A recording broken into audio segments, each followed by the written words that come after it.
Hey guys, now that the first week of the Emerald Nightmare is over, I wanted to make a quick tips video for Elerethe Renferal.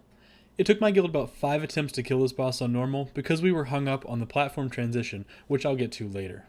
I know there are guilds that are deep into heroic content already, but this guide is intended for casual raiders and guilds like mine who aren't in a race and like to take the content at their own pace. This is by no means a comprehensive guide, and I suggest you check out the Wowhead guide that I'll leave a link to in the description for full details. The first tip that I can give for this boss is initial positioning.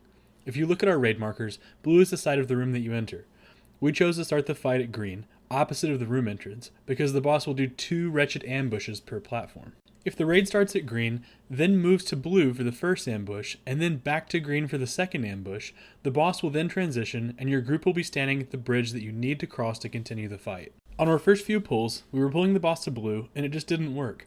After the 2 ambushes, the boss would leave the platform with the entire raid stacked at blue, creating a really far run to the bridge, so this is just a more efficient way of pulling the boss. My next tip is for the placement of the Venomous Pools, which are spawned by the Noxious Poison debuff on 2 random players at a time. To handle this mechanic, we chose to stack all of the pools on the backside of the room, overlapping as much as possible so that we would have more room on the platform. This will prevent players from having to run through poison while getting to the bridge, and also give us more options when running from the ambush ability. In this video, we didn't have a raid marker set up on the designated side of the room, but we definitely will in future weeks. The last major tip that I can give for this fight is in the transition itself.